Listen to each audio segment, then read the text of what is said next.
And welcome everybody to our 4th edition battle report. Today we're going to be showing off assassins in 4th edition Warhammer 40k, though there are going to be a little bit of spoilers from our previous game because this ended up being a 2-part narrative connected series, which is never a bad thing.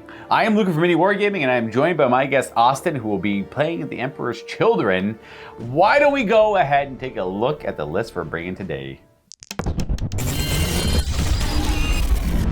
We play and call it work.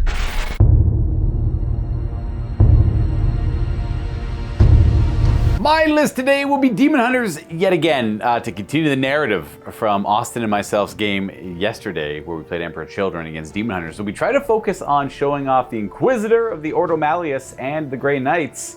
Things went awry. The battle did not go very well for them whatsoever, and we are going to be changing our focus on the assassins, as well as the just inquisitorial forces, though there will be a little tidbit from the previous game still involved in the list. Now, the main thing to point out for assassins in 4th edition Warhammer 40k, this being the 3rd edition booklet that came out pretty much as 3rd edition came out, their rules were printed in, I believe, the Witch Hunters and the Demon Hunters codexes that came out years later, and they're pretty much the exact same rules. One thing I want to note is you are only ever allowed to add 1 assassin into your list. Now, I'm trying to show off assassins today, and Austin was okay with it. I'm going to bring 2. I'm not going to bring all 4 because that'd be a lot. I'm just going to simply show off a couple of assassins and to show that they actually play very similar to how you're familiar with them in Warhammer 40k 10th edition at the time of this recording, where they simply just fit into specific Imperial armies and they provide assistance and kind of cover weaknesses of certain armies. Playing guard and you don't have a good melee unit in your collection, well, you can just add an Eversor assassin, and then that's a pretty decent little melee guy. The same kind of philosophy, kind of just went through all the editions and didn't really change too much. But in today's game, I can at least show you how their mechanics worked and how they changed throughout all of Warhammer 40k. And with my Demon Hunter list, I will be bringing some familiar faces, as Inquisitor Lord of the Ordo Malleus Akul did not take any mortal injuries and simply teleported out of the away from the battlefield before it got too hot for him. And he is going to be bringing a retinue with him. He had to grab a couple of stormtroopers to bring along because his previous ones, unfortunately, were killed by demonettes or a hot burning wreck, which was his inquisitorial rhino. And he had 2 interrogators with him that he's currently mentoring. They were taken out as well, but narratively, they were not killed. The injuries were superficial. They were able to recover in time for this second mission in today's game. Now, I don't have any other HQ units. I only have the Inquisitor Lord, as the Grey Knight contingent of things took a pretty big hit. Now, Inquisitor Lord Akul has the same war gear he had in the previous game: Mastercrafted Power Sword, the Sacred Icon for a 4-up invulnerable save, things like that. And again, I'll go into further details if you didn't watch that other game as they come up in this game.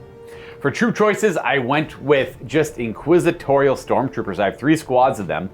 2 are going to be riding in inquisitorial rhinos, and 1 is going to be running around on foot.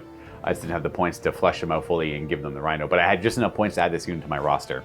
Moving on to fast attack, we have a Grey Knight strike squad in fast attack choice, which means they're deep striking. This squad was one of the critical reasons the battle did not go well last time, as they did not show up from reserve whatsoever.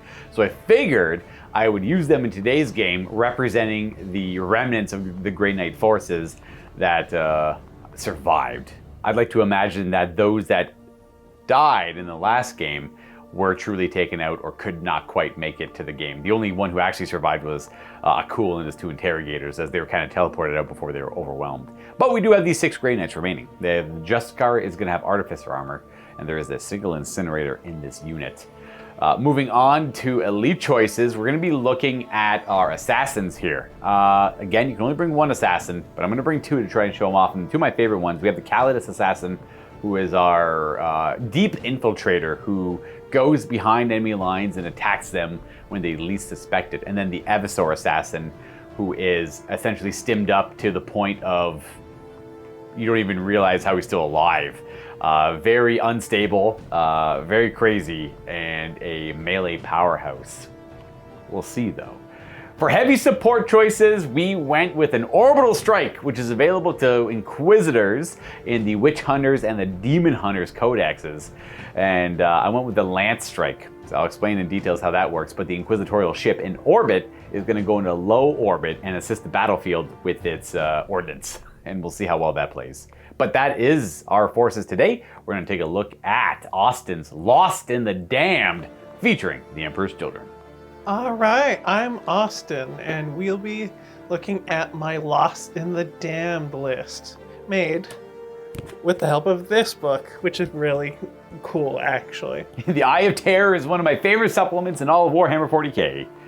All right, so it's a bit of a mix of the 3.5 for Chaos Space Marines and the Astra Militarum, or Imperial Guard list. So we'll start with my leader, which is the Arc Heretic.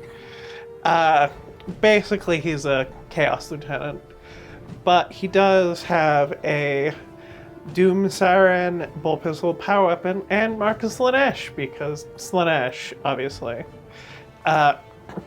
We shall be moving into troops. We have a big blob of 25 mutants, 24 regular mutant boss with Power Fist, and 2 flamers. Then we have 2 14-man traitor squads with autocannon and plasma gun, and personal icons in both of those. And we just have a 5-man traitor squad, because hey, I had the points. Then, for elites, I have a 6-man big mutant squad with 2 flamers. And I have their friends, the Noise Marines. 6-man Noise Marine squad, 1 aspiring champion with Doom Siren, Sonic Blaster, and then 5 regular guys with Sonic Blasters. And they worked out so well last time, I decided to bring more Demonettes. 15 in total, specifically. And for heavy support, each of the traitor squads lets me take a traitor tank or a recon. I've chosen to take 2 traitor tanks, 1 Basilisk with heavy bolter, and a traitor Lehman Russ with heavy bolter Swanson and main gun, and Balakan, obviously.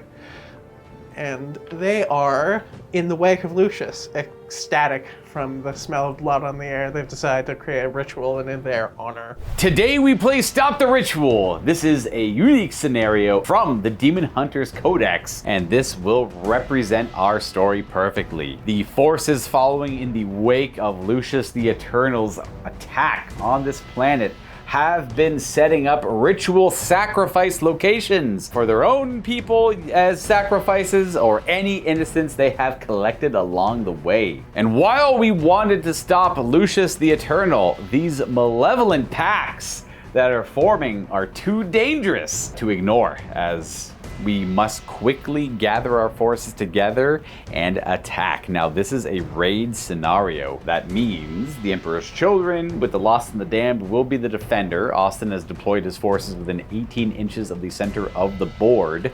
Got a big old circle, and in the middle of that is a ritual site with a couple of units forming a circle around it. Now, the goal for the attacker, the Demon Hunters, is to sneak up to his deployment zone and try to stop the ritual by destroying the models forming the circle.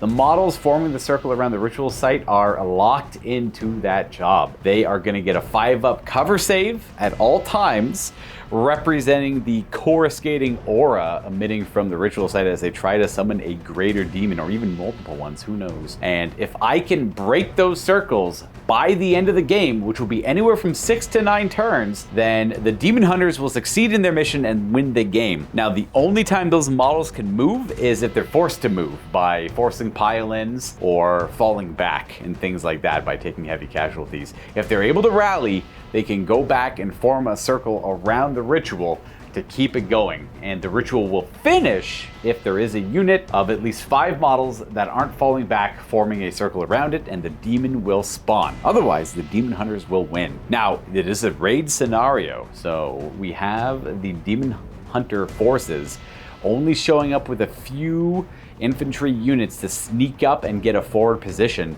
trying to evade the sentries set up by Austin and the Lost and the Damned.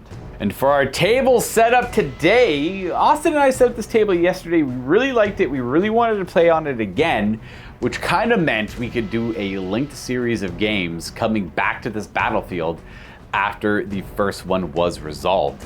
A lot of the terrain here is from Adam at Greenleaf Terrain. He made the boards by hand. He pretty much makes all of our hardboard tables here at MiniWarGaming, in addition to some of the natural scatter terrain we have here, being the trees, the rocks, and whatnot. Now, the physical buildings are all from Games Workshop. It is one of their current kits. I believe it is still available. I use it often, wherever possible. It really came together for them, and it really helps bring this table to life. Now, of course, in this new table setup, we've added a few elements to represent a previous battle that had taken place by putting the pile of bodies in the middle and adding a bunch of rudimentary defenses in the form of sandbags and kind of whatever the traders could throw together. And if you're looking for more 40k, don't forget that Vault members get early access to the battle reports, like this match where my Night Lords have a grudge match against the Imperial Fists. So you can watch that right now by clicking the links down below if you are a Vault member, and if you're not, you can check out the links to try out a trial of the Vault and watch the game anyways. As well as leaving the former rhinos that didn't quite survive the battle, in addition to Austin's Emperor Children Land Raider that got immobilized on turn 1. Apparently they couldn't fix They it. didn't need it. So they just scuttled it. They literally took the las cannons off the sponsons to be repurposed elsewhere, as they just couldn't figure out why the tracks weren't moving anymore. So it's like, all right, just scuff it. Let's just keep moving. And the rest of the Lost of the Damned kind of amalgamated here and decided this was a good as place as any to start a ritual. So Austin committed 2 of his units to the ritual. We have the big mutants, as well as one of the Trader Guard squads with an autocannon forming the circle, trying to complete the ritual, whereas the other Trader Guard are across the bridge here. The mutants with one of the basilisks set up in this position in this nice corner, kind of watching where this is where the rest of the Imperial defenders are. So it's set up as artillery supporting Lucius the Eternal on that attack front, not expecting an attack from behind. The Leman Russ is watching the bridge with our Arc Trader right behind it. That is the General of the Lost and the Damned right there. A forward force of Trader Guard with Noise Marines on that bridge defending that position. After Austin sets up his forces, we have his sentries. He gets 10 sentries for this mission, which I'll explain the rules and how they work along that edge. And then he put, I believe, 5 sentries. So I have 5 on that edge, 5 on this edge. And then I'm able to deploy. Now, I didn't want to put any of my vehicles down. They're going to be going into reserve with my strike squad, as well as my Callidus assassin. She has a rule called polymorphine, so she is already deployed in your deployment zone. Cloaked, might be one member of the ritual, could be stuck in the mutant squad, could be over there. It's up to me to decide, so when I roll her reserve, I just put her down wherever I want, and she just operates normally. She can shoot, charge, all that stuff. So she'd really try and mess up a unit, or she can try and go for the Arch Trader kill and stuff like that. The assassins are quite nasty. That's why you're only really allowed 1. Again, I'm breaking the rules by bringing 2 of them here. I am using the Eversor assassin as a forward operative. He's going to try and sneak around and assassinate some of these sentries before they can raise the alarm. Now, none of Austin's units can actually move or do anything because they're not really ready for an attack. The only thing that's kind of going on is the ritual's happening, and this basilisk is just firing shells off into the distance, supporting the front. And I have 1 unit of Inquisitorial stormtroopers that are going to try to creep up as well before the game begins. Now, there's lots of ways to raise the alarm. The main one is being caught. So as long as the sentry gets within 3 inches of one of my models, because that's what their initiative is, they'll raise the alarm. Shooting automatically raises the alarm unless it's sniper fire and it kills this target. Close combat has a chance to raise the alarm. And any vehicles that make their way onto the battlefield will raise the alarm as well. So as they're too loud, and obviously it's going to get the attention of the defenders. And that's kind of it. I believe the defenders go first in raid scenarios. This one technically says we roll off and decide who goes first. But that was printed before 4th edition came out, and under the raid rules for 4th edition, it says the defender will go first. So I'm just going to honor that one. And plus, you could just go first anyways with the roll-off, so it doesn't really matter. And all we do on your turn is resolve sentries. And we're going to go ahead and just get right into that, I suppose. Are you ready? Yes. And this is technically a narrative mission, but it's part of the match play 4th edition rules. So this is just a game that you could just set up with your buddies at home if you feel like doing something a little different than you deploy there, I deploy here, and we kill each other. These are quite fun missions. I love the raid missions. Before we do the sentry moves, which is the only thing we resolve on Austin's turns, I have to pinpoint a piece of terrain somewhere on the board to be my orbital strike target. Once I call in the orbital strike, that is the piece of terrain it is going to base its attack off every single time. So I'm tempted either between the fountain or the middle of the bridge here, because it does always scatter. So it's not actually going to hit the thing I want it to hit, but I'm going to say, you know what? I'm going to do the bridge. So it's going to be right off the middle of the bridge here. No, I'm going to say the fountain. 4 up fountain. Make a decision, Luka. Okay, fountain. So it'll be the middle of the fountain is where it'll scatter from, because I really wanted to hit the Russ, because it is strength 10 AP 1 ordnance.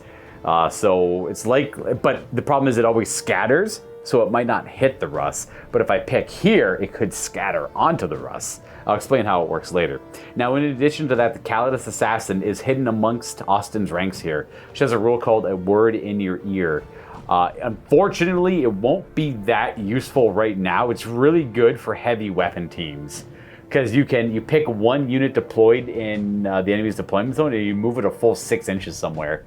Now, none of your stuff is going to matter for that. Actually, I'll word, you know what? He's a good, I'll word in his ear. I'm going to move him down there. They have to stay within their deployment zone. So that's why it wasn't going to be that useful, but I get to essentially move him, I suppose. And he can't move until the alarm is sounded. So maybe that'll help me out, because all my forces are going to be coming in from this side of the battlefield. So yeah, some use out of the rule maybe.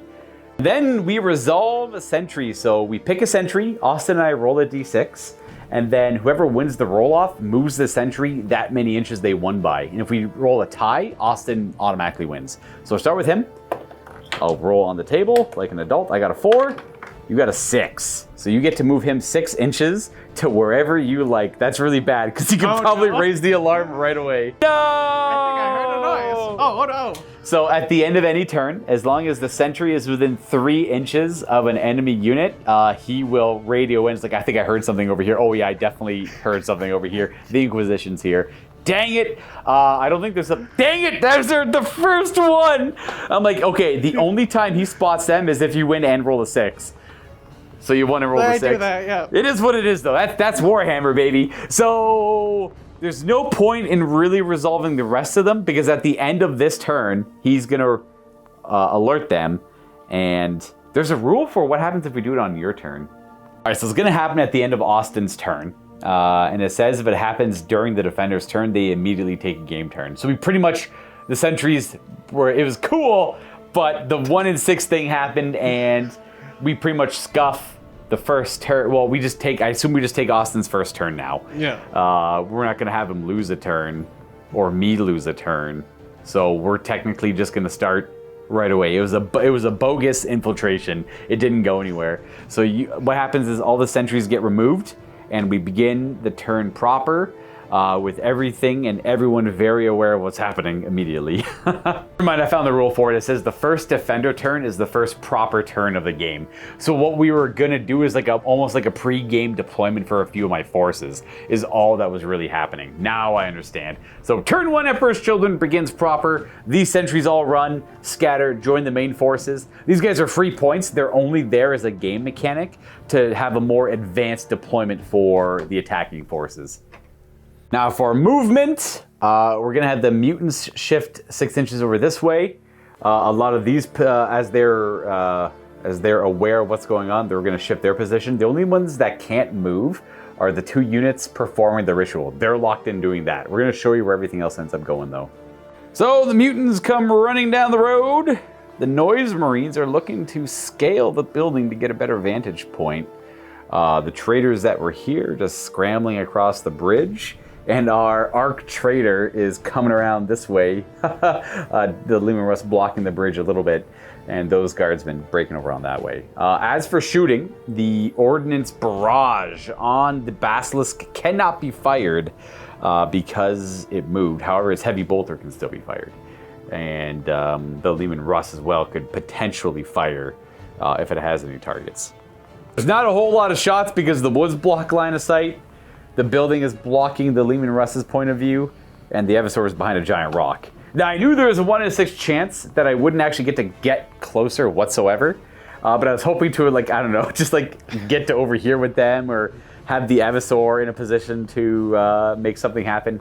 I think that's kind of it for your first turn. Yeah. There's not a whole lot to do. You just get to position for my my inevitable encroaching forces as we go to my turn 1 of potentially 9. This battle report is brought to you in part by the Las Vegas Open 2025, one of the biggest tabletop events in the world. And right now, you could win a free ticket just by signing up for their newsletter. Whether you're into Warhammer 40k, Star Wars Legion, or Horus Heresy narrative games, LVO has something for you. Head over to miniwargaming.com/LVO for all the details. Contest ends August 31st.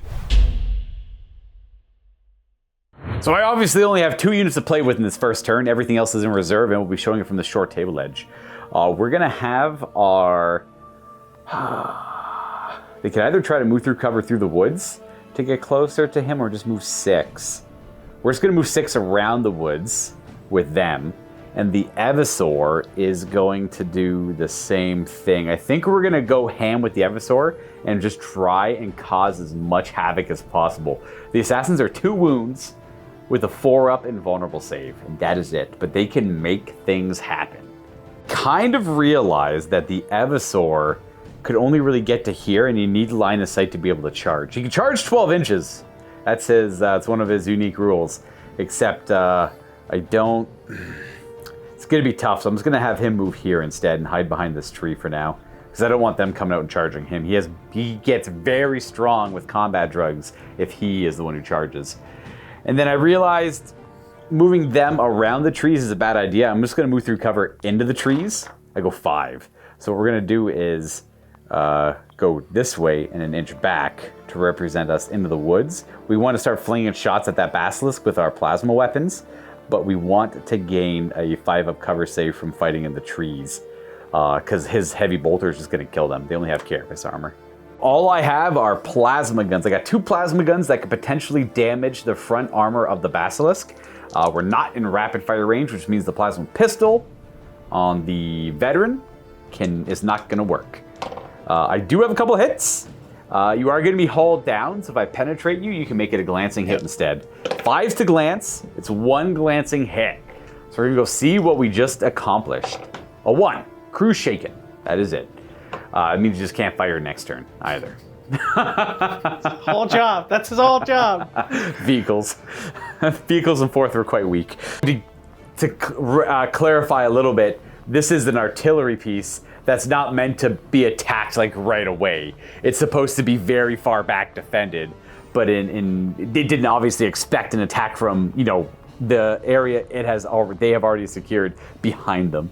That's my first turn. I got nothing else I can really do. I'm just trying to hide him behind line of sight, and we're gonna go to turn 2 for the Emperor's Children, I guess. We have to roll for the Demons of Slaanesh and see if they are brought to the battlefield on a 4-up, because it is not their holy number. Ooh, yes. So the demons are immediately going to spawn in, so obviously the ritual is having some preliminary success. We're going to pick one of your icons, which you have one in this unit. I believe you have one right here in this unit, one over there in that unit, and obviously a couple more over here. I assume you're going to probably use this unit as the icon? Yeah, probably. Yeah, all right. It works is we get the large blast in contact with that model there, and we scatter the direction it's going to go in. Ooh, okay, 10 inches. The arrow that away. Pretty much scatters right between the basilisk and the building. That poor crew doesn't know what hit them.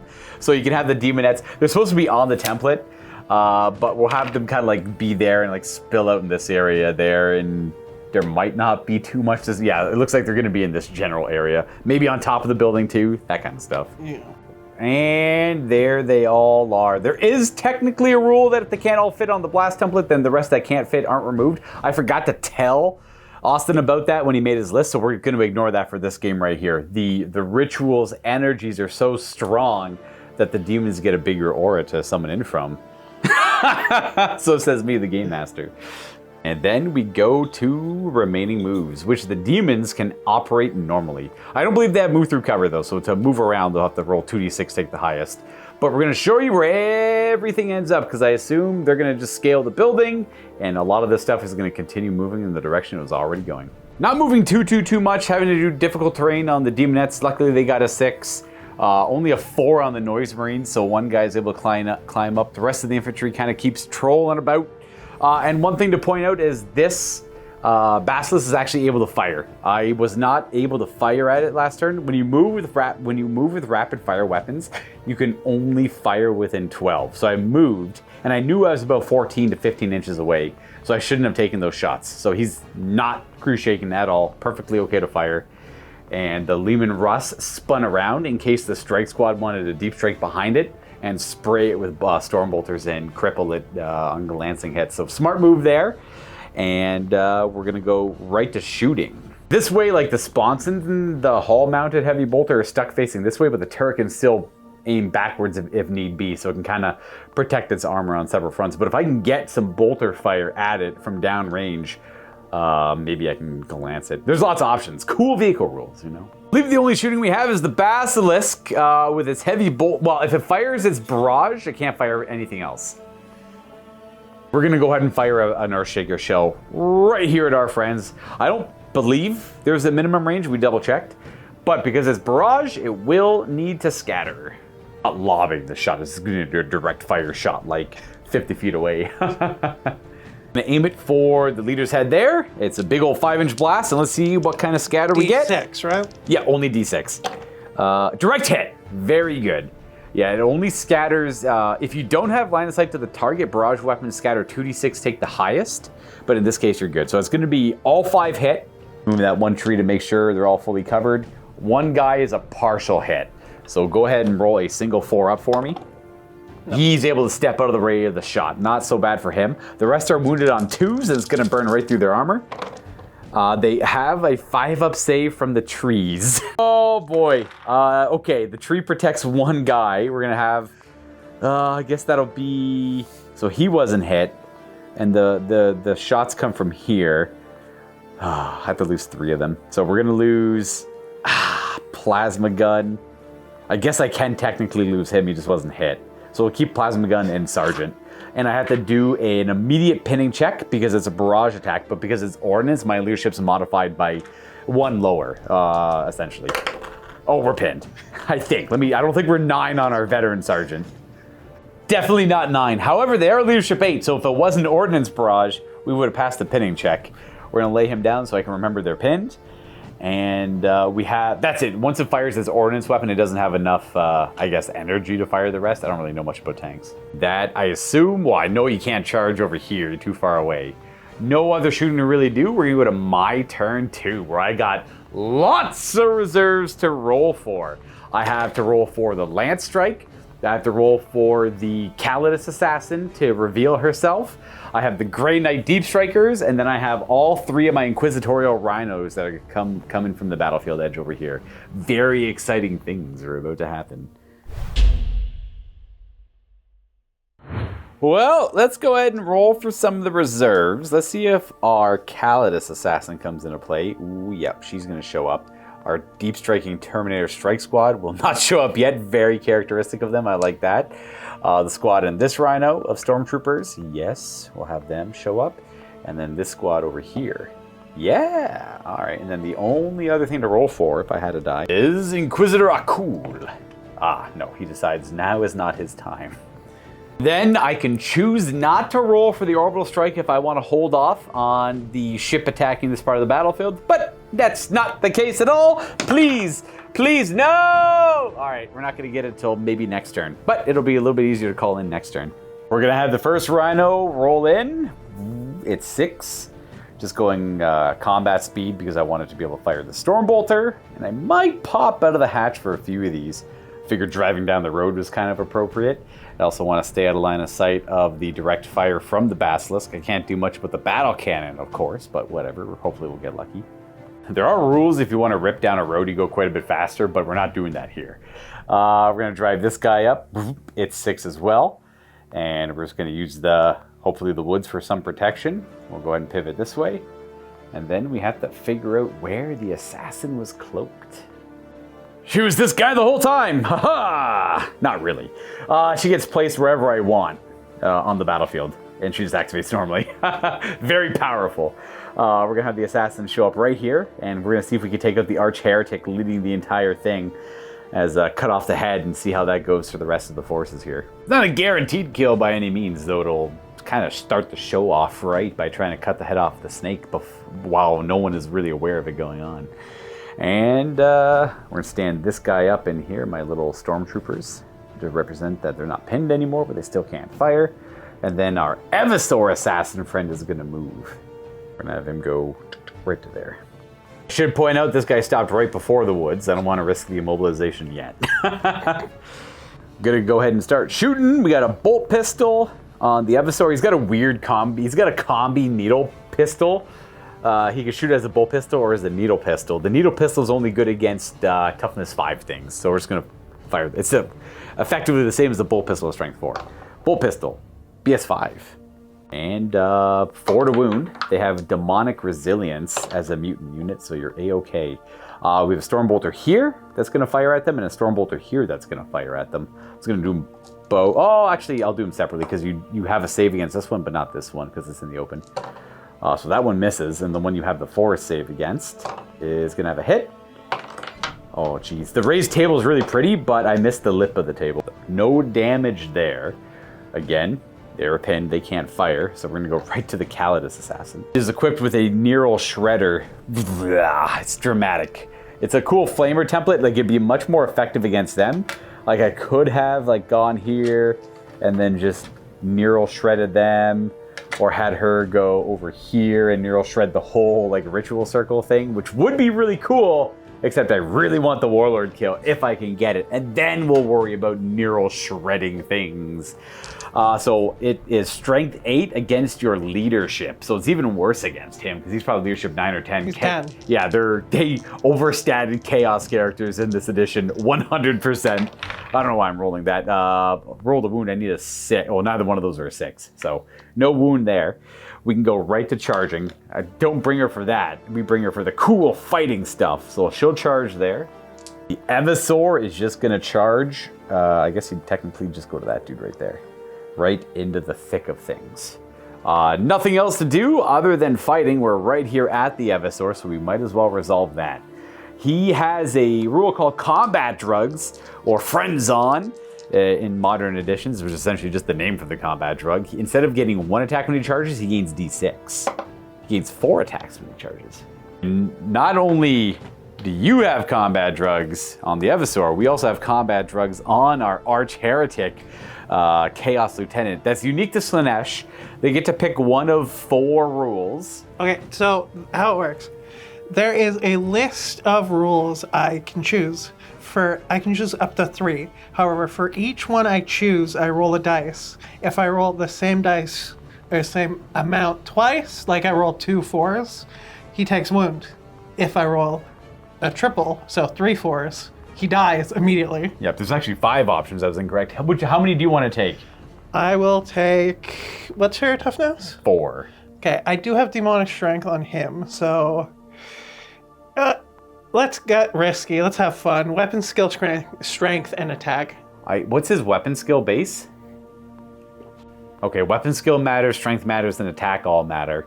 That means that Austin's going to roll 3 dice for the champion of Slaanesh consuming the combat drugs, and any doubles is a wound, any triples, he's dead.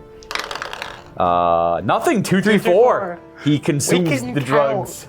Back to the combat with the Eversor. The combat drugs also allow him to declare charges up to 12, which is unique for infantry. He's 3 base. He's got a pistol and a power weapon or a Nero gauntlet, whichever one you want to use. And then he's got 4 more attacks for charging. So he hits on 3s. Weapon skill 5. None of it is master crafted. He is going to wound on 4s because you're toughness 4, he's strength 4. And he kills 5. Oh, do you have a feel no pain on? No, you don't have a feel no pain on them. But 5 are destroyed. Kill 5 from the nearby proximity. You definitely want to keep that one guy in base contact because that's how you attack him. Leave one model in base contact and kill the proximity models, essentially. Yep. 3, 4, and then just one more. It could be like that guy there if you want to keep the flamers. I'm lying down, yeah.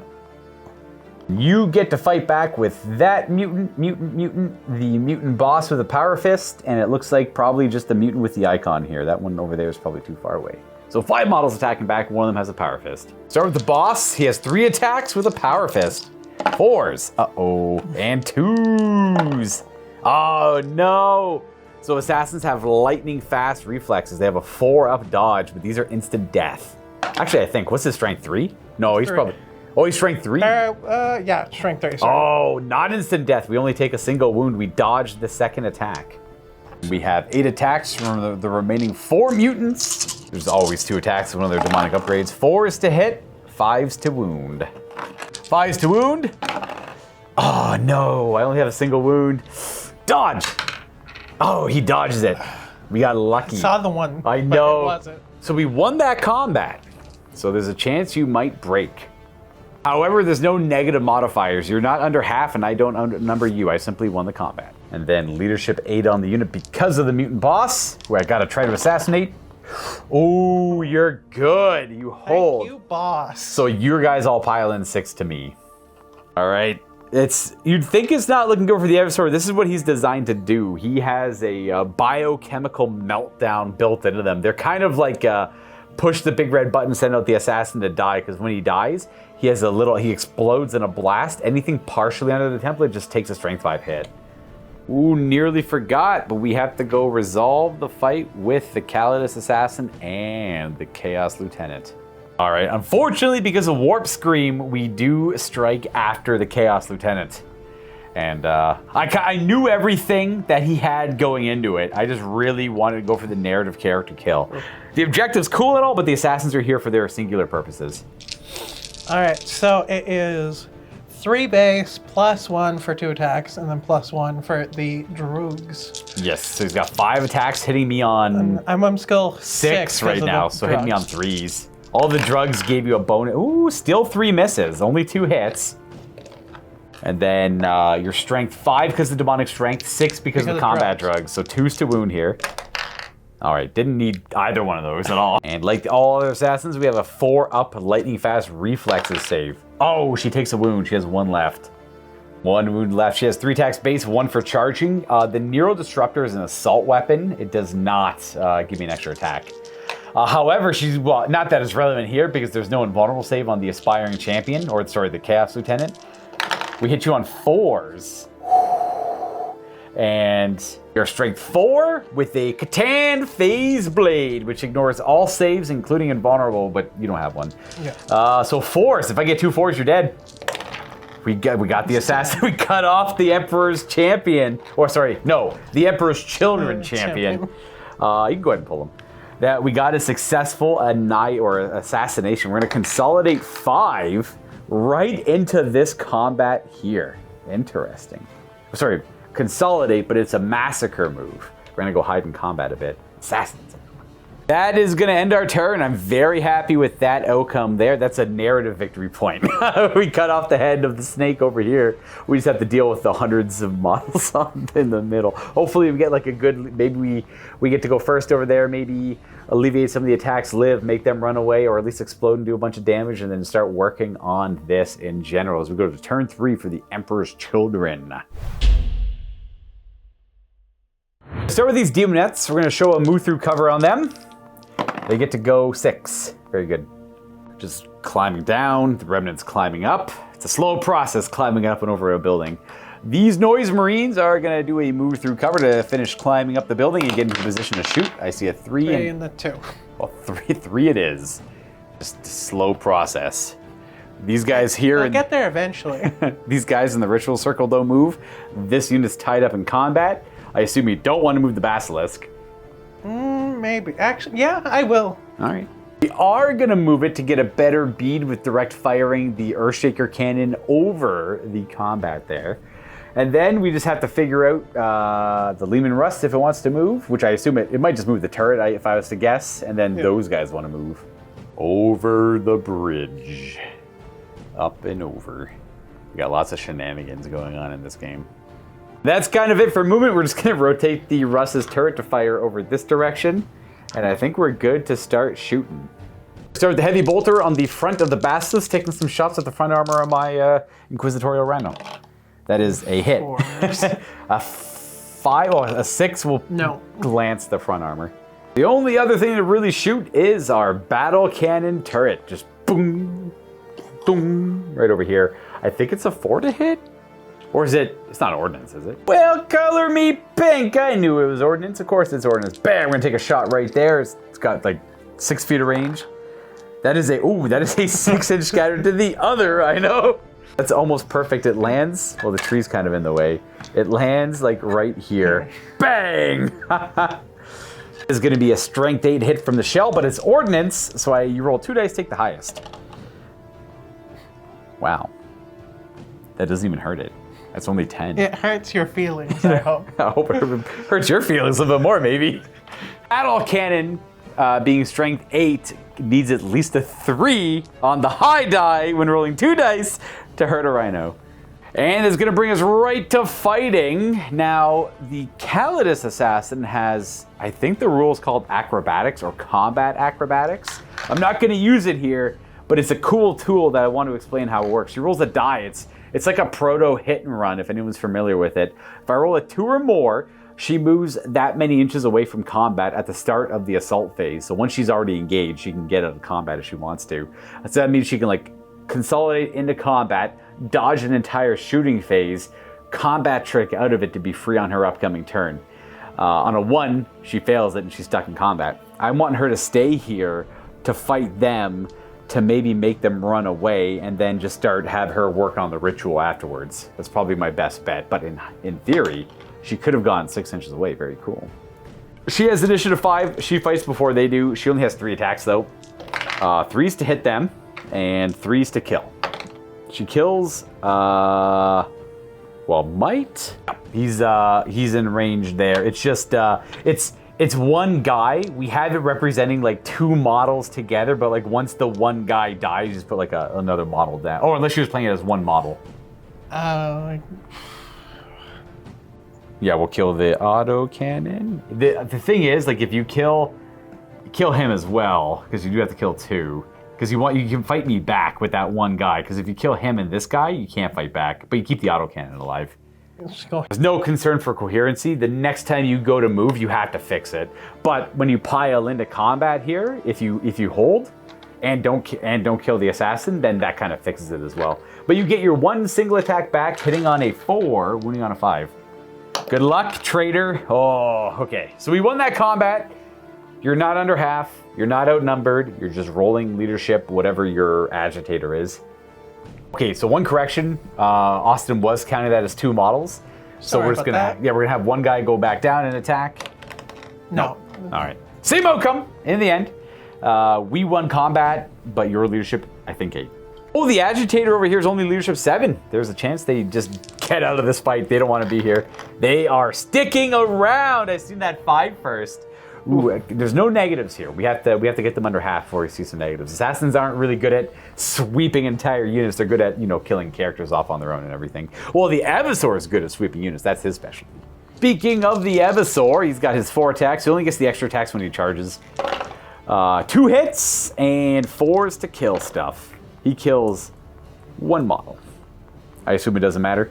No. Just someone who has to die? We could just say this guy. Blah.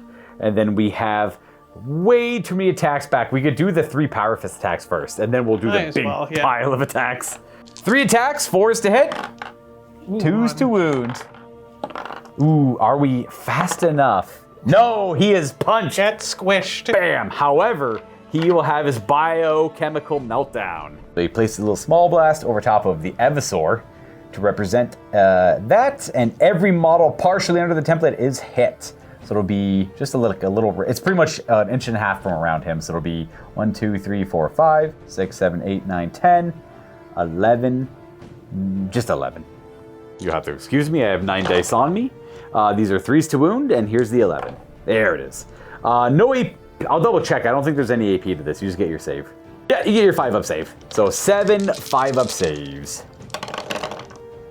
You make 2? All right, so 5 die. Has to be in that area that's hit, but you could just lose regular mutants. Easy enough. And then you get to do a massacre move as the assassin has gone down. Perfect. If anyone's curious on the points for assassins, 95 for the Eversor and 120 for the Callidus on the other side. We get to see a massacre move on our mutants. They get to go up to 3 inches. That's their new happy position, and I forgot to show off over here with the Callidus assassin. Since they held, they pile in 6 inches from where they were towards the Callidus and keep the good fight going. All right, we're gonna see if Inquisitor Lord Akul is ready to show up on a 3. Dang it. The Grey Knights on a 3. Yes, we will have some deep striking Grey Knights, but the Inquisitor Lord is having a little bit of reluctance, it seems. Maybe he's a little incompetent for the job. We need these Grey Knights to deep strike as far away from the Demonettes as possible. So we're gonna have them go. They have to be able to. I mean, I would kind of want to go here and shoot the Basilisk or the Rust with their bolter, but I don't know. I kind of want them to be on that side to put pressure on the Emperor's Children coming up and have some power armor to distract things. So I think we're gonna go kind of like right here with them. It's kind of a stupid spot, but I like to make stupid decisions. Okay, a direct hit would be crazy ideal. Would be the most cool thing ever. No, 11's not bad though. It just means we're gonna go in the thick of things, like a true Grey Knight. You're 2 weeks too late, but you better make something happen here. We are gonna go, well, this will work. And there's our fun little concentric circle. Now, I was very hard pressed on this decision because this spot is uber cool.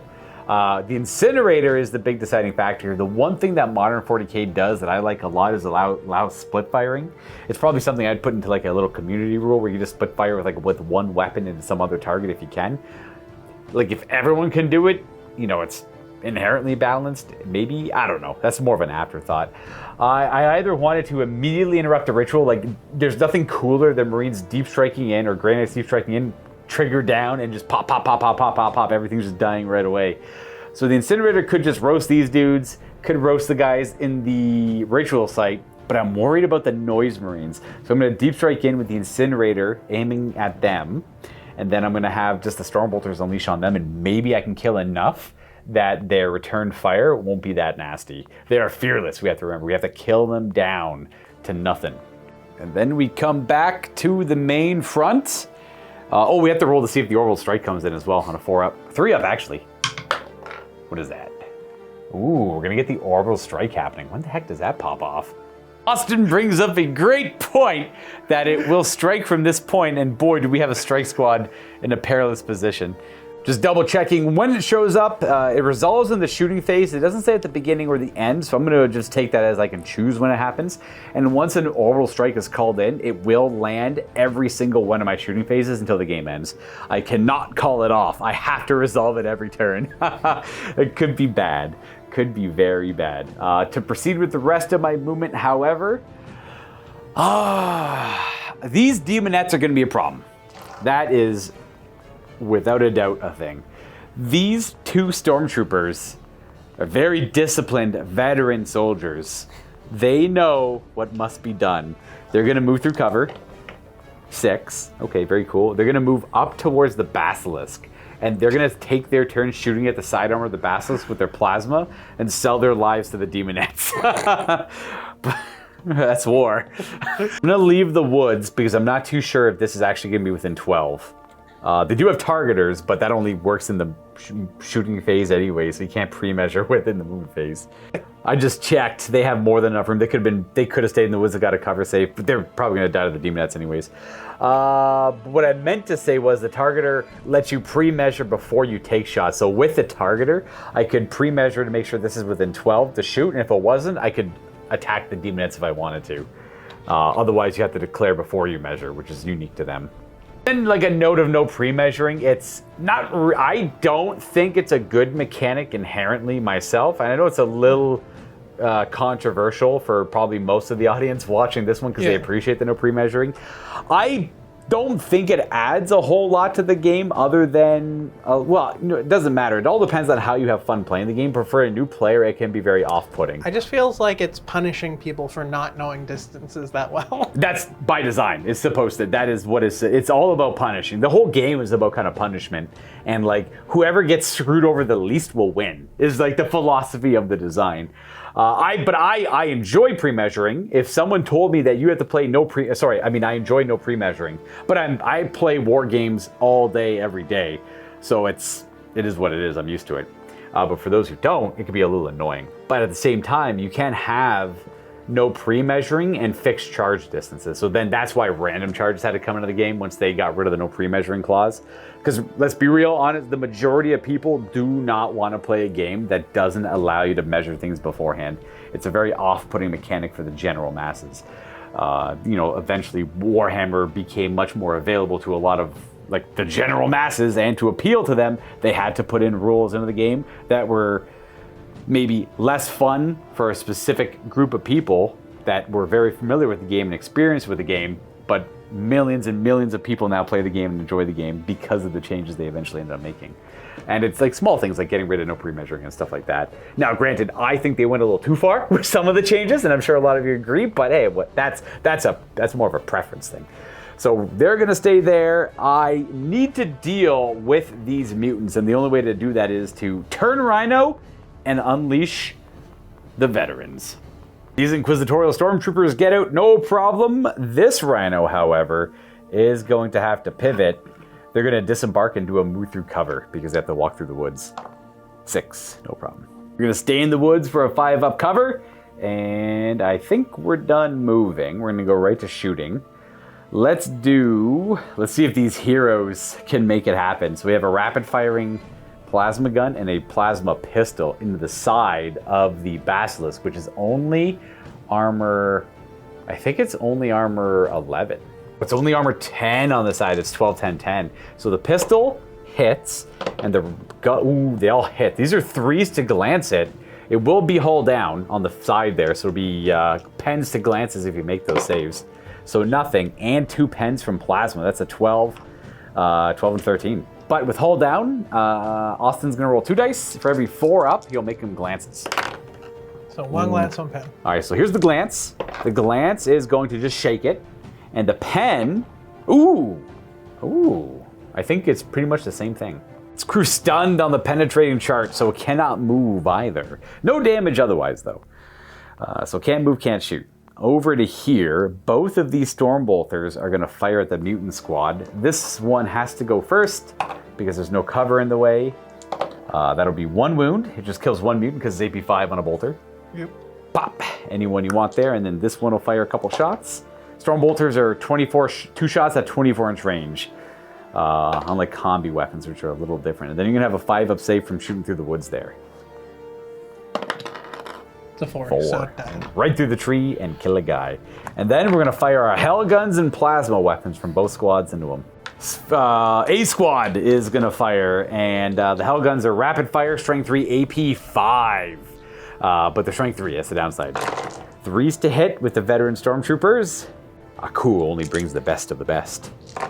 And we kill just 2 of them at AP 5. You can kill anyone within line of sight and 12 inches.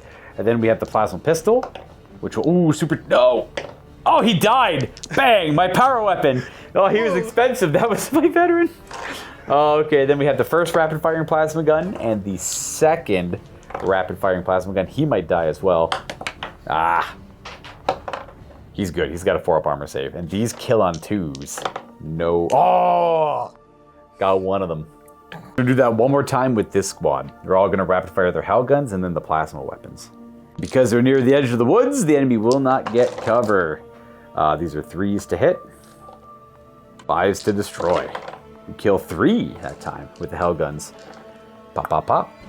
And then we have the plasma guns and the plasma pistol. Same idea. So here's the first rapid firing plasma gun, the second rapid firing plasma gun, and then the plasma pistol. Please, he's got a power fist. Thank you. They all hit. These are 2s to kill. Kill 5 of them. Oh, there's just the boss, eh? Okay, not bad shooting at all from the stormtroopers. All that hate for the unclean that really put them down. That's what we want to see. Let's go with, well, we're pretty much done. They have a leadership check to do at -1 because they're under half because they took more than 25% of their unit casualties in one phase. Oh, he is good. He's down to 6, specifically, I think, from 7. Scratch that. He's a mutant boss. He was actually leadership 8. Then we go to our strike squad. Also see why the book says if you play pure Grey Knights, you're playing way down. These guys are killer good. Always kind of have been. Well, they've been good for a long time. Even good nowadays. Well, the stormtroopers, they've always been good. Fire the Grey Knight Incinerator. I like to play, you can only really hit 1 level at a time with blast and templates and whatnot.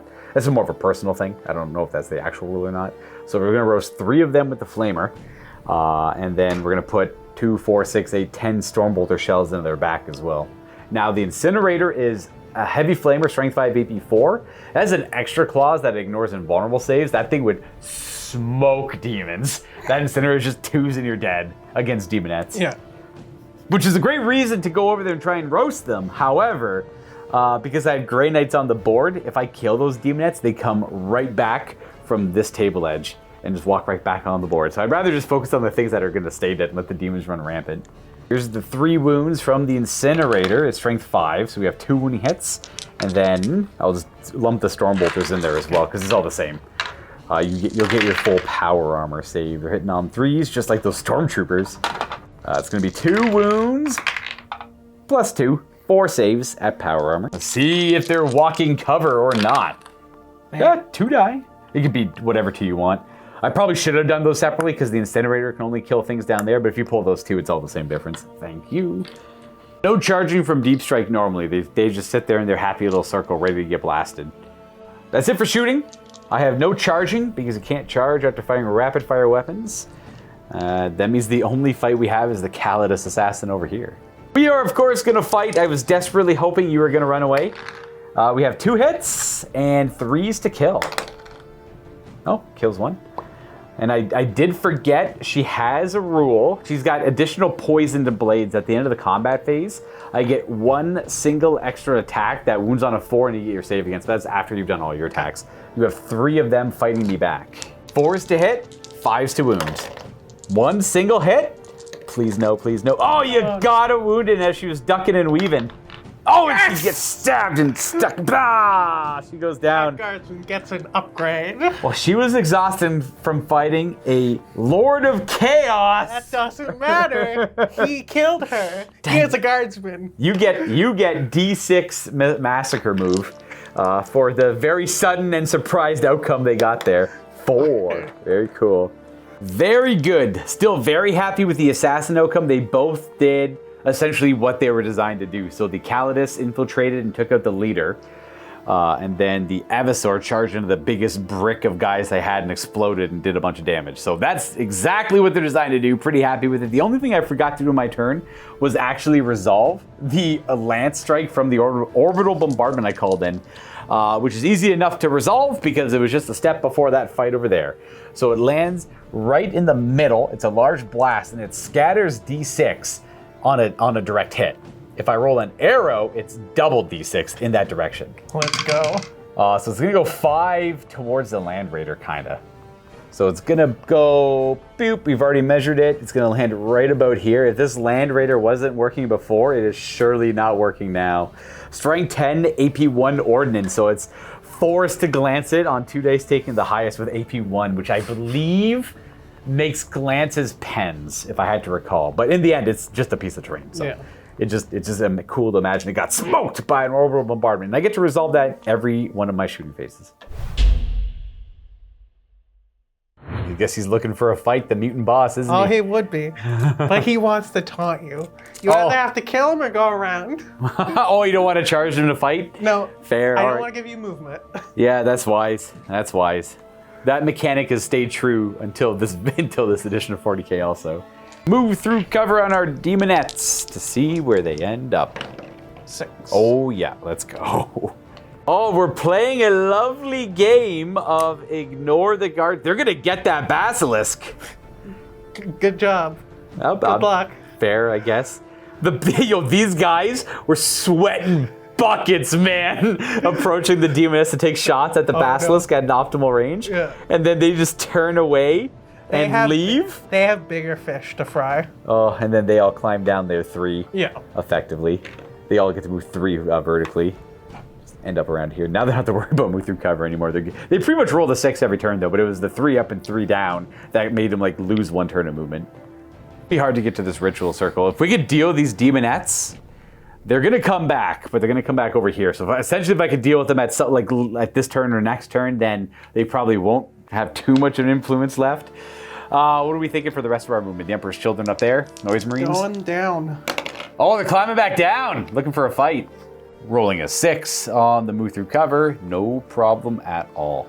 The only other things to move will be the Rust could move if it wants to train heavy bolters on them over the battle cannon. But you could risk the battle cannon shot just going right on them too. It's really up to you. And then these guys can move as well. We'll show you where they all end up. All right, we choose to pivot the Lehman Rust, so the heavy bolters are trained on the strike squad. The unit on the bridge is just hustling its way over there. And then that's kind of it. We're good to start shooting.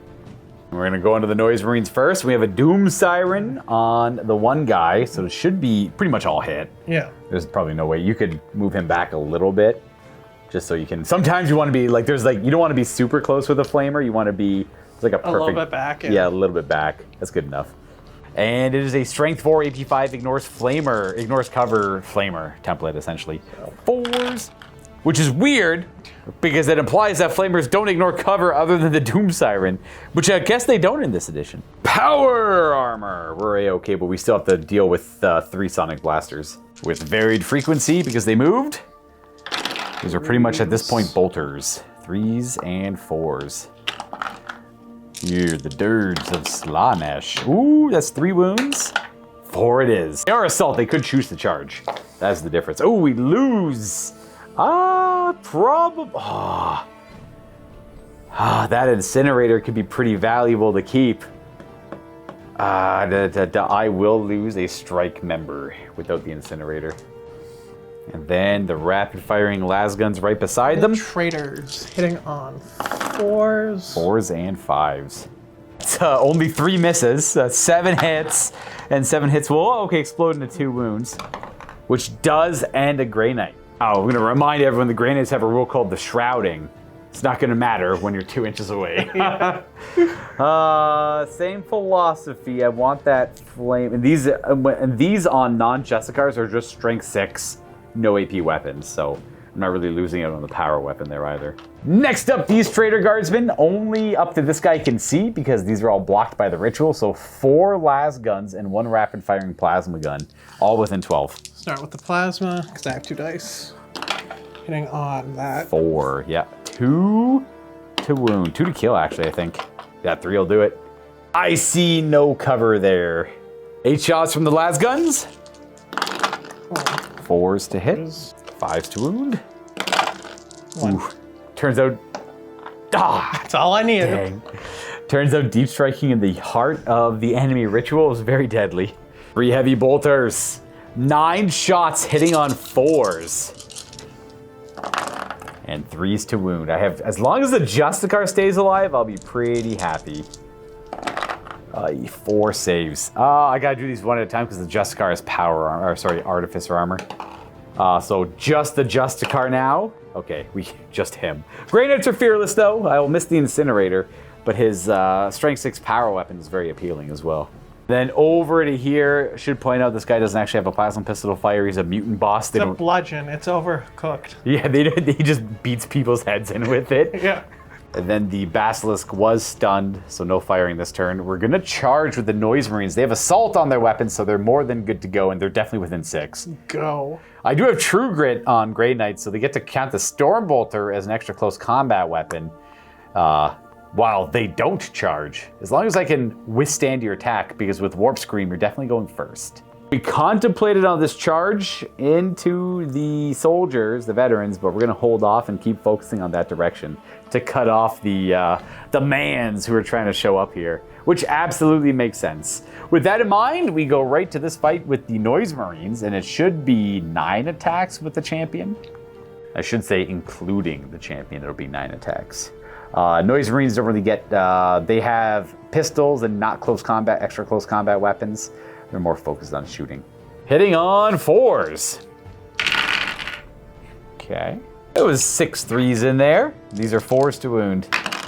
1 single All wound. it takes. Artificer armor. Ooh, he's good. He gets to strike back. 2 attacks base, but True Grit counts the Stormbolter as an extra close combat weapon. Weapon skill 5. Those 3 2s are gonna miss. It's a draw combat because no one caused any wounds, and we're both fearless. Hello, fight. Yeah, so they would, well, he was already base. These guys would pile in their 6 to get into base contact with him and keep that fight going. And that'll be the end of your turn 4. We're gonna bring it to mine. Me and board. The Inquisitor Lord Akul. Come on! Rolls of 1! He's rolled 1 lower than he's needed to every time. The incompetence! Really, really use that Inquisitor Lord's help. Just saying. We're just saying.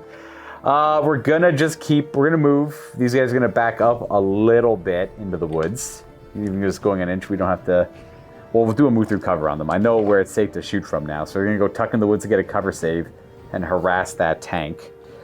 We're gonna do a move through cover on these veterans. They're gonna go 6, very good. We gotta break free and we gotta get to the ritual like now. We're gonna have to sneak around this guy because we have to stay an inch away from him too, so we'll have to do something like this. Those on the road are that unit, those off the road are the ones that are in the woods. We're gonna start this shooting phase off with, I guess this Stormbolter into that guy. see if that does anything. Oh, that's the wrong die. I gotta do the bombardment a little bit later. He's dead. Pop. He's killed by the Stormbolter. Don't have to really worry. Shouldn't have been firing with this guy. He can't see through the woods. I was cheating earlier. The couple guys I killed probably would have died to their fire anyways this turn. So this guy can't shoot. They don't really have any targets they can attack either. It was just, I just said it off camera. I was about to measure to the Basilisk. I'm like, oh, the Demonettes are there too. And I went to go pre-measure. I'm like, wait, I can't do that. Wait, I have a targeter. I can do that. So they got shots there. None of the plasma weapons are going to be in range. We're just out of 12 for the Demonettes. We're like half an inch away. But these 3 could fire heck upon them. So we're going to see how many of these guys can fire at the Demonettes. There it is. Only these 3 models have line of sight to the Demonettes. So only they may fire, but they are within 12, which means they're rapid fire. And I'm pretty sure your toughness 3 on the Demonette. Yeah. So 2 wounds on Demonettes, and they have Spooky Demon save. 2 invulnerables. Aha, they are of this world. They're destroyed by the Hell Gun. It does have to be one of the 3 close models. There has to be 2 of the 3 close models. There you go. Then we have the pistol and the plasma gun firing into the Basilisk, and I'm going to remember 12 inches was actually back here, so we're good. The rapid fire plasma gun is going to hit twice. Bless the plasma pistol. It's going to maybe die. He's good, but he doesn't hit. And the 2 hits on the side armor of 10 will be pen, but you have hold down. 4-ups. Oh, I can't see him. That's 1 yes, 1 no. Ooh, okay. 5 and a 2. So here's the glance. A 6, he's destroyed. And a 5 is also destroyed on the pen table. 6 explodes though, so we're very close. We got him, everyone. The Basilisk that was giving us so much trouble, we got. Well, it pinned them earlier and they weren't gonna forgive that, but now they can harass demons and stuff. If this was a kill point game, I'd feel a lot more confident with all of my accomplishments, but I'm not working on the ritual at all. That's the end of my turn. Well, that's the end of my shooting. I gotta resolve the bombardment as well. So it's going to go 8 inches that way. Because it's scattered, it goes double the d6. is gonna land, boom, right there, and these guys are not within 2.5 inches, so it's not gonna hit them. But this is getting hit again. Scuff this Land Raider. There's a chance that this could scatter right here, but it's not. And we resolve this fight, you get to go first. You'll get 5 attacks now on 4s. Oh my gosh. And a 4. Very good. No. I get 3 attacks back. We are weapon skill 5, so please don't roll 3 2s again. Thank you for doing what I asked. A 1 at least. And a 3. Strength 6, AP 2. Wait, no armor save, so I destroy a noise marine. But you're fearless. You don't care about losing combat. So my turn is finished, and we're gonna go to turn 5. There's guaranteed 6 turns, but then we have to start rolling randomly for turn 7, 8, and 9, and I have made 0 progress on the ritual. We have demonettes who can move, and a single Traitor Guard squad, and a Leman Russ. Oh, the other Traitor Guards on the bridge too. They move their 6, and then what's going on over here? Move to cover? Yeah, they have to. It's around the building. 3, they're gonna vault over the little ramshackle barricade they Then threw they're up. gonna trip. Nice. Move through cover. One of my favorite rules. I miss it. I miss it dearly. It's probably one of the things I miss the most from Modern 40k is not really knowing how far your models are going to move, and then formulating a plan at the start of your turn and having the first move through cover scuff the entire thing. Like, that's the stuff you just don't get. 1 inch, yeah. Yeah, that's... And a lot of people might find it frustrating. I think that stuff's important for the game. You need disparity in games, or else they become very predictable and lose... I think you lose a lot of flair over time. Let's... Is that it for movement, eh?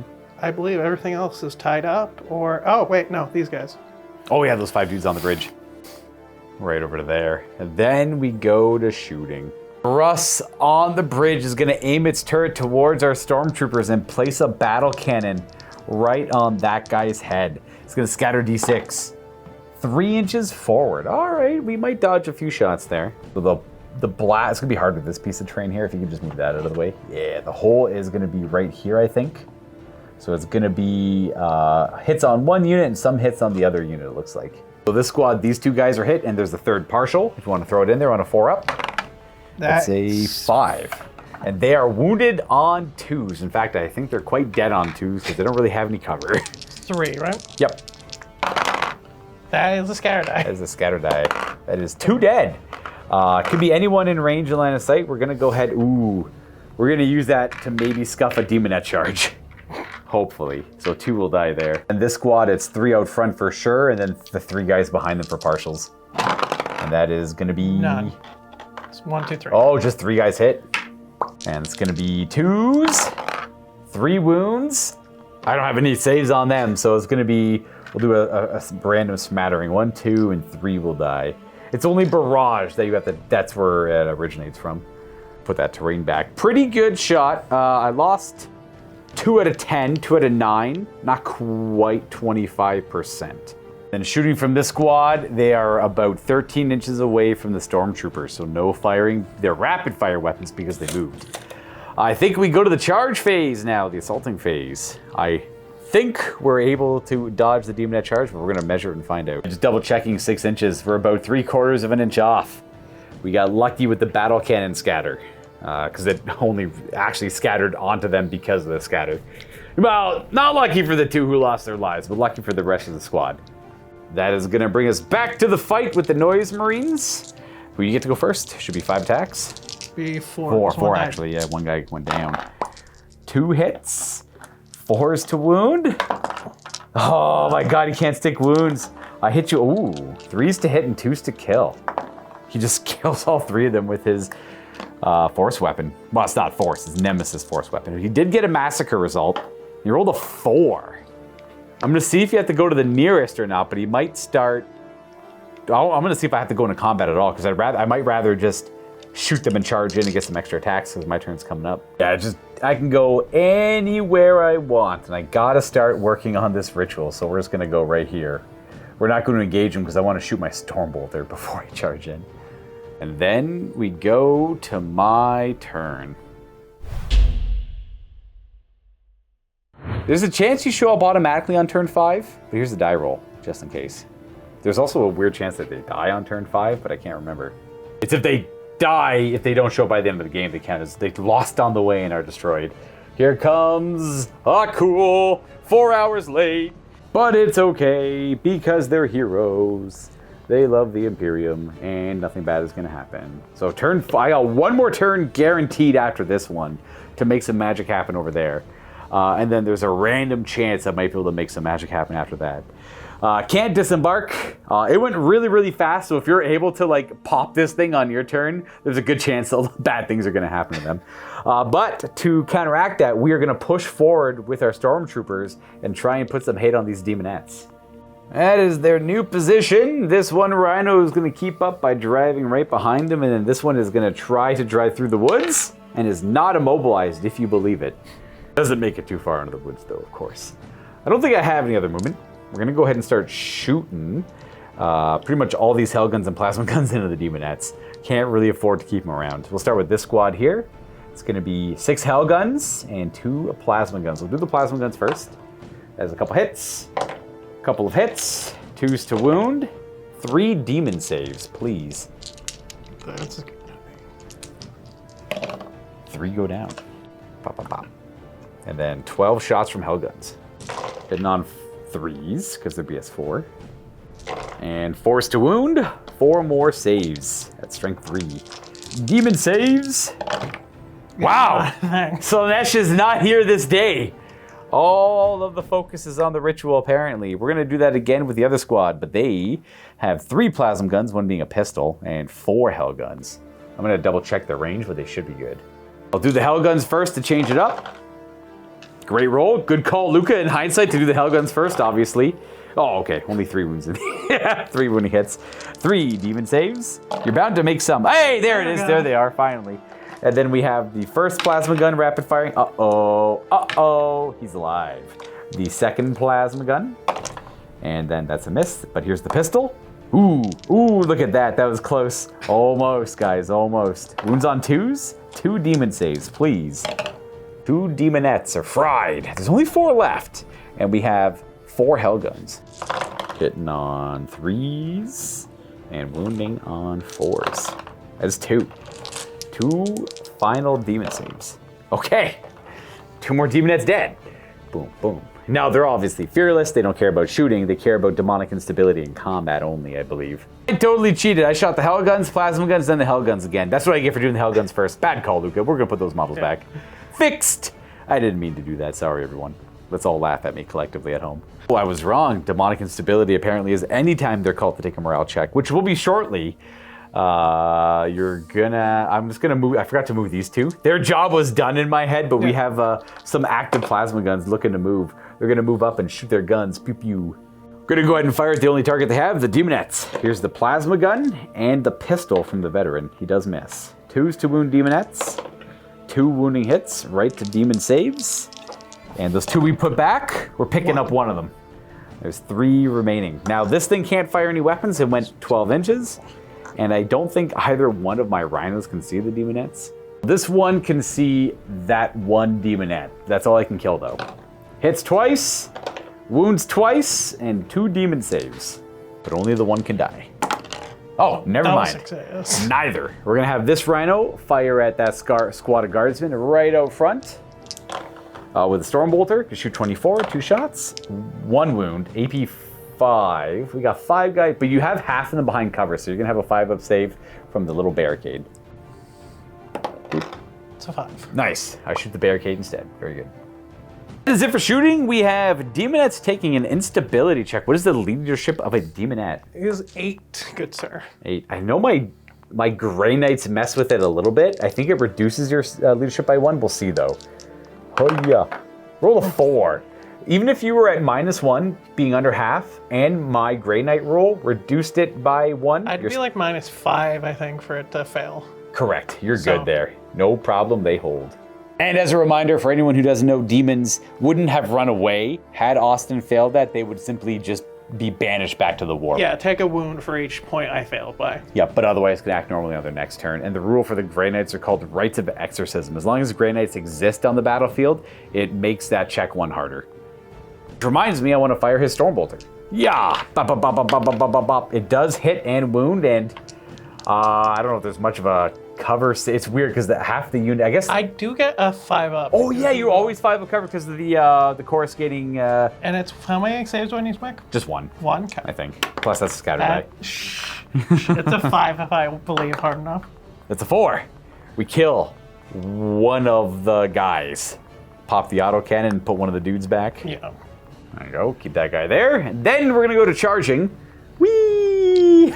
He'll charge in to start. He's just, everyone's focused on the ritual. He's just bang, bang, bang with the hammer, trying to get as many of them as he can. No charging from anything over here because it was all rapid firing. So we're gonna go right to that fight. Now, he doesn't get his Stormbolter as an extra weapon because he charged. I hit twice and I kill on 2s. I kill 2 traitors. And yep, those 2 work. It means they won't be able to fight back, but that's okay. You do have to take a leadership check for losing the combat, but you're still over half, and I don't outnumber you. And they should be 7 with their agitator. That's a scatter die again. Oh, it's scatter die. Scatter dice make his way everywhere. That's a fail. Oh, I gotta see what happens here. I gotta look at the mission scenario. I don't know. They might just run, and I might be able to sweep them. But you have a second squad doing the ritual still. Yes, they are susceptible to the normal melee rules. That is one of the main ways I can get them off that circle, is making them fall back. Here's a sweeping advance. Oh, you're probably gonna get away. Because you're initiative 3. Yeah. I'm initiative 4. So I roll a 5. You roll a 6. You go 2d6 inches. Probably that way, honestly, over the bridge, because the Lehman Russ is blocking the one main way of escape. 2d6. Traitors run! 3. Not far at all, actually. But the big mutants, the much harder unit to break, is still performing the ritual. All right, they broke and they ran. I got to double check what my Grey Knight does now. He consolidates or massacres, all the same. He's just going to go to the big mutants, whatever. He'll end up there. Can't do anything about it. Can't fight, doesn't count as a charge, so he'll be able to get his true grit for later, and the mutant can fight back. And he'll have 2 guys fighting back as well, because they all have to be coherent in any ways. That is the end of my turn. We go to turn 6 for Austin, the potential last turn of the game. If I could make those, if that squad doesn't rally and I can break these mutants and the game ends, I'll win. But that's asking for a lot. I forgot to do my lance attack. I feel like I should do it. Okay, it's gonna land over there and do nothing. It just keeps hitting over there. It's like somewhere in that. They don't like this building. If those noise marines were alive, though. So your turn 6. We're gonna have to do a rally right away. That's pretty much it. There should be leadership 7. They're still 2d6. They're going. Just 3 again. So they have to try and make their way to that short table edge there. It's getting messy. All the guys facing forward towards the Imperial forces are still holding. The other ones that are facing away are buckling and rallying. And then we go to regular movement. That was pretty much the only thing we had to rally. Demonettes are gonna engage. Gonna stand in the way. Couldn't kill him. That'll force my guys to have to move this direction. Yeah, I want to play the game, but I also want to win. So there's that. Well, we gotta hold. He's buying time for the ritual. That keeper's coming up soon. Do you want to move this squad? Yeah. To get more of them in rapid fire? Yep. You have a move through cover. 6. Free. Very cool. Very good. Now we can tell the difference in the units for sure. Good, good, good. Yeah, couldn't really fall back too much because they were gumming up the bridge. That is kind of it for movement, because I assume. They gotta move. Oh yeah, they're still here. They're still moving around. They're gonna charge them. Might as well. Yeah, I guess so. You get like the extra attacks. Could overwhelm them. Just get ready to charge. Battle cannon, however, here. Yeah. Oh, you want to go for that guy's head? Yeah. Yep, that is it. So here is a scatter die, but unless you have your own. Okay, and then we'll see where it goes. That is a direct hit. Oof. An excellent shot. That's 5 for sure on this unit with 2 partials. Two for sure on this unit with 1 partial. So we'll resolve this one first. There'll be 1 partial and 2 hits. So partial. 2 hits it is. 2s to... Oh, I got cover on them this time. We're closer up to the runes. Oh, 2 of them. 5 up cover stage from the well and the sandbags. Nope. The well does not protect. Bang, bang. That is a leadership check for them as well. There you go. They lost 2 of 7. And 5 for sure hits plus 2 maybes. And they have no cover. Oh, so 5 hits and these are dead on 2s. The battle cannon. 4 go down. 1, 2, 3-4. And that is also a leadership check on them. Oh, time is really getting narrow on this one. And then the Traitor Guard is going to fire with their motley assortment of las guns and, not auto cannons, but what are the auto guns? Auto guns, thank you, the solid projectiles, yes. Good amount of them are firing as well. All within 12 of my front guy there anyways. Going to be 24 shots from the 12 guys with basic firearms, and then 2 plasma shots coming up. The Scions are putting up a heck of a good fight, pushing forward, but they can only handle so much. 4s. 4s to wound. There's 8 saving throws. They have 4 up carapace armor. 2 go down. 1, 2. Just the plasma guns and the veteran with the power fist. And the 2 shots from your plasma gun on 4s. With a gets hot, maybe. Ooh, again, he misses and dies. They only have a 5-up save. Bam! Very good. That'll be it for shooting. I owe you a couple of morale checks. They're 8 down to 7 because they're less than half. They're holding, and then squad number 2 is holding. All right. Their leadership coming in nice there. Very good. Just going to move them slightly further away so you can tell which one's which. Moving on to charging, we want these traders to go in and try and pull this Grey Knight off the ritual. Yep, they're going to go forward. They just have to do a difficult terrain charge because they're going to have to vault over the little ramshackle barricade. Yeah.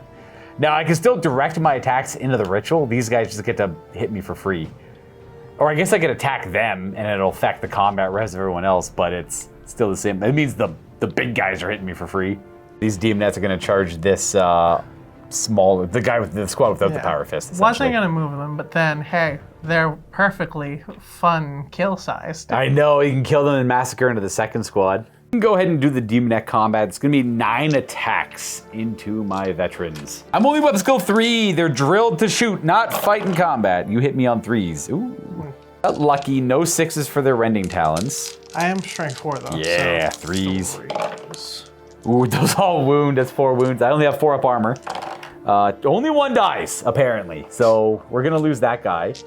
We don't have close combat weapons and pistols, I think. Get 2 attacks back. My poor veteran died earlier to a plasma pistol overloading. Nothing. We lost that combat. We are outnumbered, and we're under half. So we're going to be down by 3 on this one. Down to 5. We're breaking. Would you like to chase? Oh, yes, sweep, of course, of course. I'm playing thinking fantasy over here. You have higher initiative than me. As my guys turn, they're caught and slain, and you can massacre those demonettes. Let's go. 2, 1. Oh! Not enough, but they're... You're creeping up on them. Interesting. Okay, so I have my 5th turn free to use those guys. Interesting. I meant my 6th turn, but we still have to fight this one up here with the Grey Knight. Who, do I want to attack the big mutants, or do I want to try and beat up the mans coming in? 3 big mutants can attack me because they're all coherent with the guy I'm in base contact with. But I could rack up combat res on the little guys potentially. I'm going to try to go for the little guys and see how this goes. I get 3 attacks, and I wound on 2s in the little guys. I knock off 2 heads as they charge in. But you're going to get all of your attacks with them and the big boys coming up. 6 attacks because they have no agitator. 4s and 5s. One more hit there. 5s to land wounds. 2. All right. Well, these are going to be 2-up saves because of Artificer armor. You can't close, so the 10-point upgrade came in pretty big. And then we have to figure out what these big mutants are going to do. The big boys are 2 attacks each, hitting on 4s, wounding on 2s because they're strength 6. Just 1. 1 hit. All right, 2 to wound. Ooh, all we need, just roll a 1. Artificer armor, go. We're good, didn't even need it. We won that combat, but no negative modifiers for you because I don't outnumber you and you're not under half, so we'll roll theirs first.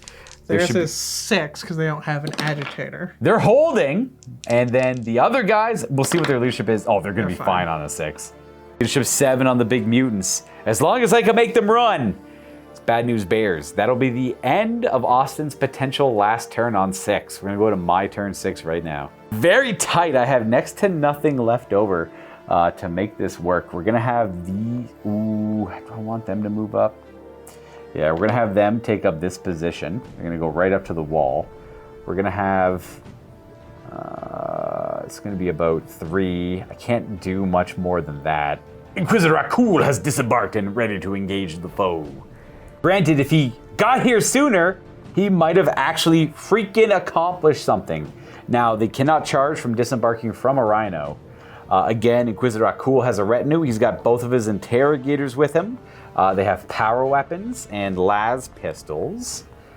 Just ignore the epic crossbow and flaming pistol the one guy has. They can only take 15 points of armory upgrades, and then the power weapon's 15, so I figured that'd be an easy thing to remember. Yeah. That is kind of it for movement. We're going to have these guys creep up this way. We're going to have to deal with the demonettes, but we're going to do it in a different way. We're going to see if this rhino's immobilized. It's not. It's able to come on out of that position. Knock over a tree, of course. That's how you go. I'm going to make these guys fail morale checks. Let's do Stormbolter into the demonettes. I'm just going to fire both of them because I can't kill, 2 hits, 1 wound, and we have a demon save. No. Ooh, we got 1.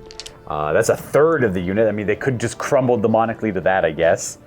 This one here is going to try and take him out with his Stormbolter. It's a hit. We got a wound. And, all right, a demon saver. Okay. And then moving on, these 2 lads here can only really see the demonettes, so they're going to try and take them out. Rapid fire plasma gun. And then throw in the veteran pistol. And 2s. All right, 2 more demon saves. Can we get rid of the demonettes? 1 demonette remains. I'm not going to be firing at them anymore. Ooh, that might not be true. Yeah, I'm not going to fire at them anymore. I'm just going to do these shots into the traitor guard in front of us. A bolter on Inquisitor Akul and 3 hell guns and 2 pistols. So here's the 2 last pistols. Both hit. No wounds there. And then the 6 hell gun shots, because they're rapid firing, are gonna hit 4 times, gonna wound 3 times, and that's gonna be dead dudes. Let me just throw in the bolter, because it's the same deal. He's gonna hit, no wound, so just 3 dead guardsmen, or sorry, traitors. And that is not enough for a morale check, and I cannot charge with any of that stuff. So we do have a demonic instability test for that single demonette right there, and I think it's a -2 modifier. Oh, you should be good on a 6. There should be no modifiers. They're 8 at their leadership. Yep, so you need to roll 7 for that to crumble and die. Very close. That's going to leave us to this single fight up here. We got these guys would have consolidated in or piled in. I'm going to shoot a 4, so I guess I go first still. I'm going to try and rack up combat res on these guys to see if it'll help or to win the combat. Yeah. So I hit, I kill 1 dude. They get 2 attacks back, and then we'll do the big mutants. This Justicar is the hero we freaking need. 1 hit. Oh, 1 wound. Is he gonna be dragged down? No, not yet. 6 attacks from the giant mutants. They have makeshift weapons, clubs, blunt objects, and body weight behind them. Got a few hits. It's 4, right? Yeah, 4s do hit me. That was a 4. 2s to wound. Okay. He's alive! He lives! I won the combat. Now, these guys are under half, so they're going to be at -1 to their leadership. I think they're looking for a 5 to hold. They're going to break, and then we see the big guys for something dramatic. They hold with the double 1. Oh, so I can't sweep the other guys, so go ahead and roll a 2d6 for the other guys. They're going to go that way over the bridge. 7. They're going to be just generally boom, boom. Let's say 7's around there, and that's it. That's all I could do. We have to see if the game ends or not. I have to go, I don't know. I think it's a 3 up. It continues. I have to go look. Let's double check. It's actually on a 4 or more. The game continues. I'll let Austin do the honors here. On a 4 up, the game continues, and I have a chance to win. On a 1, 2, or 3, the game ends, and we summon the Keeper of Secrets, and all goes south here. 2. That's a 2? That is a 2. That is a 2. That's a 2. That is the hardest 2 to see, but that is sadly it for Inquisitor Akul. Had he shown up even 1 turn earlier, he could have been involved in this and forcing them to take morale checks and causing damage to them. Just to be sure, that is a 2, because the 3... It is 100% a 2. Yeah, it's 100% a 2. So the way a random game works is 4 up and keeps going to turn 6, 7, then a 4 up for turn 8, and a 4 up for turn 9, and you never play a 4th extra turn. You only ever play 3 extra turns. Well done. Well done holding the circle. That Justicar had everything he needed to make it work. He just needed a little bit more support to at least get that unit maybe under half its strength. But that is it for this battle report, everyone. A Keeper of Secrets will spawn from the pile of bodies. Now, for our members, Austin and myself are going to go have a post-game and talk about this excellent series of two-link games, go over our impressions of 4th edition overall, how this felt, and kind of remember that this was simply a matched play game, technically. Yeah. Okay, not really. It's one of the raid missions. Well, it was close enough. It's in the core rule book to be played. But it is a little different than the match play games, if I'm to be honest, I guess. But we'll talk about that in the post game. Thank you very much for tuning in, everyone. I always love to hear your feedback. I read all of it, so please continue to leave it. And I'll catch you all next time very soon. And a big thank you to Austin for making the trip all the way from Calgary, Alberta, which is quite far. All things considered. It's still in Canada. It's still in Canada, but it is, to give perspective, it is 3 days driving west if you stay in Canada nonstop. It's 36 hours of only driving. We're basically on the other coast of Canada. So. Yeah, it's quite far. Did you fly or drive? Fly. You flew? Yeah, that's wise. Happy faster, yeah. Happy wargaming, everyone. Wargaming. We'll see you guys in the post game. If not, we'll see you in the future.